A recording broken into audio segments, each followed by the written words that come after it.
I've been yakking at you now for nearly 2 hours, and the question on your minds might be, who the heck am I to be telling you all this stuff? So I want to tell you just a quick little bit about my own background and what has led me to be in this chair, pontificating all of this stuff at you. So I grew up mostly in Toronto, Canada, actually, and I decided I wanted to be an actor when I was 10 years old. And I became an associate of the Royal Conservatory of Toronto in speech arts and drama. And I was also at the same time in a youth choir where I was being trained to sing classically. And then when I was ready to go to college, I found what was then called the Boston Conservatory of Music, where you could combine the two. And it seemed like a revelation to me that I could take my singing and my acting and put them together, even though, strangely, I was in love with musicals. I don't know why it hadn't gotten into my head, because my parents had seen the touring productions of several shows, and they would bring the recordings home to me. And so I had recordings of My Fair Lady, Sound of Music, Oliver, and Fiddler on the Roof, which I played over and over and memorized from one end to the other. So anyway, I wound up going to Boston Conservatory and graduating with a Bachelor of Fine Arts in Drama Musical Theater. And then I moved back to Toronto and had a pretty solid career as a performer/singer. I got my equity card in a production of HMS Pinafore at the Stratford Festival outside of Toronto. In fact, if you're ever watching the A&E versions online of either HMS Pinafore or Mikado, I'm in them. I'm in the chorus, but I'm in there because we filmed them. Then I found myself at a summer theater called the Muskoka Festival, which was in the Lake District north of Toronto, where people did their summer stock, right? And I was in the world premiere of a new musical, and it changed my life. I found that in rehearsals, it turned out I had a lot to say about what my character would or wouldn't say in any given moment, or would and wouldn't do. And then actually I had a lot to say about what all of the characters would or wouldn't do or say. And so at a certain point, the artistic director of that organization pulled me aside and he said, "Elise, I think maybe you have the makings of a dramaturg." And I said, "A what?" Because I had no idea what that word meant.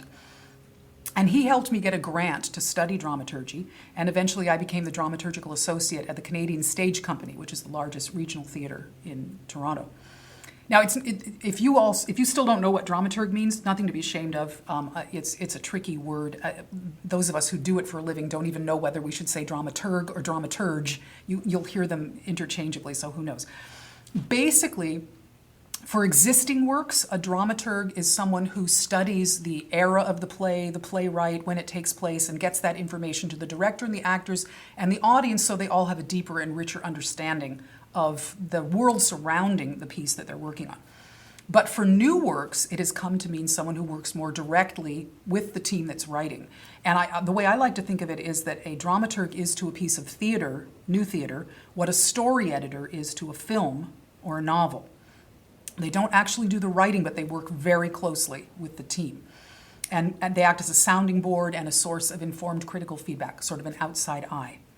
So I worked as a director and a performer and a dramaturg in Toronto for many years until my family moved to LA. My husband and I and my daughter moved to LA in 1999 and found what was then called the Academy for New Musical Theatre. And I got very excited. I sat through this very same, as I said, this very same lecture day with John Sparks, not as a potential writer, but just because I was a dramaturg and I was interested in new works and I heard about this organization.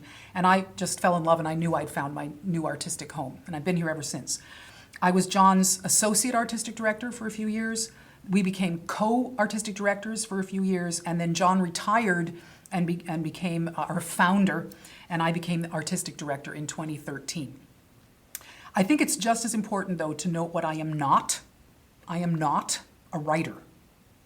I don't aspire to be a writer. I do have one published play that I wrote with a friend of mine called Anybody Home that was published by Dramatic Publishing Inc. and gets produced every now and then.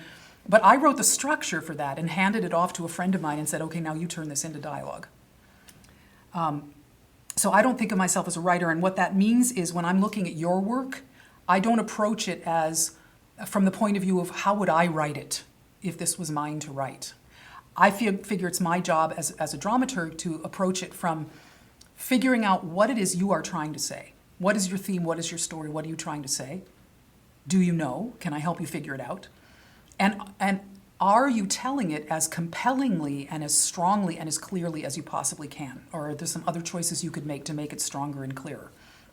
And then once a show goes into a production, I consider myself to be an advocate for the writing team with the director as to make sure that their vision is realized when it goes up. So that is me.